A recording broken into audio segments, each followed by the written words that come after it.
السلام عليكم. لو بتشتغل على الاي بي اي وعندك بيانات كتير محتاج تعمل لها تيست، مثلا يوزرز مختلفين او ايديز مختلفه او ستاتس مختلفه، ومش عايز تشغل التيست مانوال اكتر من مره، الحل هو الداتا دريفن تيستنج. في الفيديو ده هنشوف ايه هو الداتا دريفن تيستنج وليه بنحتاجه، ازاي تعمله في الاي بي اي دوج باستخدام السي اس في وجيسون، وشويه تيبس مهمه ممكن تنقذك من اخطاء.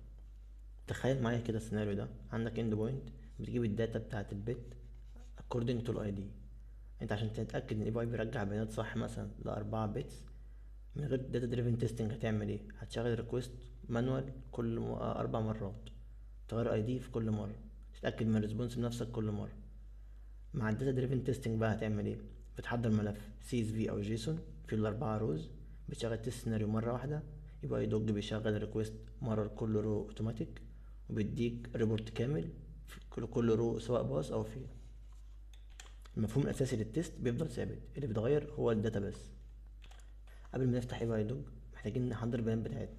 ملف السي اس في الشكل بتاعه بيبقى عامل كده، في عندك هنا البيت اي دي، دول هم هنبقوا الفاريبلز بتاعتنا، في حاجات ممكن تعمل عليها assertions، واللي عندك expected status code. ملف الجيسون بقى بيبقى نفس البيانات بس بصيغة جيسون، ده البيت اي دي برضو بتاعنا بنفس expected status code وهكذا، هي بس ايه شكل جيسون. لاحظ معايا كده احنا حاطين هنا الاي دي كام؟ 5 6 ساعات. حتى هنا برضو في السي اس في عاملين نفس الكلام. ده ليه؟ عشان هو اصلا ده مش موجود، واحنا عايزين نتاكد ان الاي بي اي بيرجع الانفيرد ستاتس كود برضو. ده كل كولوم جوه السي اس في او الجيسون بيبقى اسم الفاريبل في التيست بتاعك. نصايح بخصوص الفاريبلز: ابدا الاول بروز قليله، يعني ابدا الاول ب5 ل10، اتاكد ان التيست لوجيك بتاعك مظبوط قبل ما تكبر الداتا سيت بتاعك وتوصل ل50 او 100. تاني حاجة، سمي الفاريبلز بوضوح، يعني بيت اي دي، ما يبقاش variable 1 variable 2، عشان السي اس في يبقى ايه تعرف تقراه. تالت حاجة، استخدم كولوم الاكسبكتد ستاتس كود. ليه؟ عشان الاسيرشنز تبقى دايناميك مش ثابتة، تقدر تغير فيها براحتك. اخر حاجة، جرب الايدج كيسز بقيم فاضية، invalid character special character سالب وهكذا. يلا بينا نشوف هنعمل ده ازاي في باي دوج. اول حاجة نروح على باي دوج، ده تيست سيناريو انا كريته فاضي مفيش اي حاجة لسه. هضيف مثلا اند بوينت زي ما اتعلمنا في الفيديوهات اللي فاتت، بت باي اي دي، لا باي اي دي. بعد كده هروح فوق هنا حاجه اسمها تيست داتا، هلاقيها عندي فاضيه، هدوس نيو واسميه مثلا بت ستور سي اس في داتا، وهنا اقدر اقول له امبورت فروم سي اس في او جيسون. هقول له اول حاجه امبورت فروم سي اس في، واختار السي اس في بتاعي. شايفين هو عمل اوتوماتيك البيت اي دي نزلهم والبيت نيم، وعمل اكسبكتد ستاتس كود. كده هندوس سيف. كده انت اتاكدت ان كل حاجه نزلت تمام بتاعتك. روح بقى على الريكوست بتاعك نفسه، هنروح على البارامترز بتاعنا ده، احنا كان اسمه بت اي دي في التست داتا بتاعتنا، زي ما اتفقنا لازم يبقى اسم الفاريبل زي اسم اللي كان في الكولوم بالظبط. وفي الاسيرشنز هنا نيجي نعمل اسيرشن، نقف بس ده الاول، بدل ما اكتب بقى الحاجات مانوال هكتب مثلا هنا ستيتس كود. هقول له برضو اسم الفاريبل اللي احنا جبناه من السي اس في فايل كان اسمه ايه، expected status code. كده حطيت هنا كده هو هيأسرت على حسب برضه دايناميك، على حسب كل رو بالاي دي بتاعه بالسورس كود بتاعته، يعني هيجي يعمل هنا اسرت على الاي دي ده سورس كود دي وهكذا. بعد كده دوسنا سيف. دلوقتي وقت بقى نعمل ران، هرجع هنا ورا واختار التست داتا بتاعتي بت ستور هنسميها، هتلاقي هنا كل التست داتا بتاعتك ظاهرة، وادوس ران. هيقول لي انت عايز تختار التست داتا دي، ممكن تشيل واحدة منهم او تعملها، وهدوس ران. زي ما احنا شايفين ده كده الريبورت بتاعنا، بيقول لك كل الأربعة رنوا كلهم، الاسنشن بتاعتك عملوا باص. رابع رو طبعا اللي هو الانفاليد، هو كان رجع 500 واحنا عاملين سيرش كود يرجع 500 فعلا.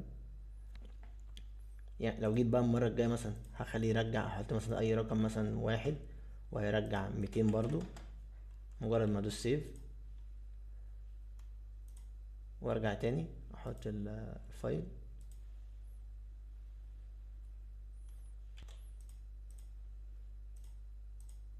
هلاقيه ده، وادوس سيف واجي رن برضو.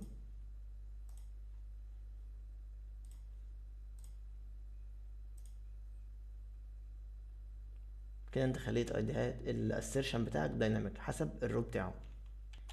سريعا نشوف نفس الخطوات بس لو ما هنجرب بيه جيسون. نفس الطريقة برضو، هدوس اد، اسميه بتستور جيسون داتا، واعمل امبورت جيسون. برضو اتأكد ان الدنيا تمام، هدوس سيف وارجع. هنا اختار بقى الجيسون، مظبوط. نفس الكلام برضو. طب امتى استخدم جيسون وامتى استخدم سي اس في؟ السي اس في بيبقى اسهل للتسترز، عشان ايه، الاكسل تفتحه في اكسل وتعدل فيه براحتك، سهل. جيسون افضل لو انت عندك الداتا جايه من اي بي اي تانية او في سكريبت او اوتوميشن بايب لاين، بيبقى الافضل انك تستخدم جيسون. في حاجه تانية في اي بي اي دوج عايز اوريها لكم. لو جيت انا مثلا على التست داتا، كريت مثلا نيو تيست، مش هقول له set variable column مثلا،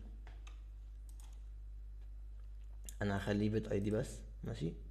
هخليه دلوقتي مانوال انبوت دلوقتي. هدوس على bulk fill، هنا مثلا اختار، اقول له انا عاوز نمبر مثلا، عايزه انتجر، وممكن احدد الطول بتاعه الماكسيمم والمينيمم. الماكسيمم مثلا 20، واقول له جنريت هو واحد بس. لو دوست اد روز تاني، قلت له بالك في الاول، هو هنا امبتي بس، اقول له في الاول، ونعمل جنريت. شايفين هو نزل لي اي ديز راندوم لكل اللي انا عايز اعمله. ده ممكن يفيدك في إيه مثلا؟ لو انا مثلا عندي يوزر اي دي، هو مثلا هنا يوزر اي دي، هقول له لا انا مش انا عاوز راندوم يو اي دي، وايه، واعمله، اقول له فيل، اعمل اول، جنريت، نزل لي كله راندوم يو اي دي. تقدر انت تجنريت التست دريفن داتا بتاعتك من غير اي محتاج حتى سي اس في او جيسون فايل. قبل ما نخلص، في 3 نقط مهمه محتاج تعرفها. اولويه الفاريبلز، البريورتي بتاعت الفاريبلز بتاعتك. اول حاجه لوكال فاريبلز، بعدين التست داتا بتاعتك، بعدين انفايرمنت، بعدين الجلوبال. بمعنى يعني التست داتا بيوفررايد الانفايرمنت فاريبل لو نفس الاسم. لو انت عامل هنا بيت اي دي والانفايرمنت فيها بيت اي دي، ده هيشتغل لو انت عندك اتنين شبه بعض، اللي بياخد الاول تيست داتا. ولو في انفايرمنت وجلوبال بياخد الانفايرمنت الاول. طيب تاني حاجه، التيست داتا دي تبقى محفوظه في الكلاود بتاعك، مش بس على جهازك. يبقى يدوك بيحفظهم في الكلاود، تبقى على الاكونت بتاعك، وبيسينك مع كل التيم. يعني اي حد في التيم يقدر يستخدم نفس البيانات ونفس الداتا. الحاجه التالتة، التيست داتا فاريبلز مش بتبريسيتس. يعني بمعنى ايه، القيم دي بتتحذف بعد ما التست رن بيخلص، مش بتاخد مكان environment variables او حاجه تاني. كده احنا شفنا ازاي باي دوج بيخليك تشغل نفس التست على داتا مختلفه اوتوماتيك، سواء من سي اس في او جيسون، بدون ما تكرر اي حاجه مانوال. قولوا لي في الكومنتات عايزين الفيديو الجاي عن ايه، ولو الفيديو ده نفعك اعمل شير مع اي حد شغال اي باي تيستنج ومهتم باي باي دوج، وسيب لي في الكومنت ايه اكتر سيناريو هتستخدم فيه الداتا دريفن تيستنج. انا مسعد وده كواليتي، اشوفكم ان شاء الله في الحلقه الجايه.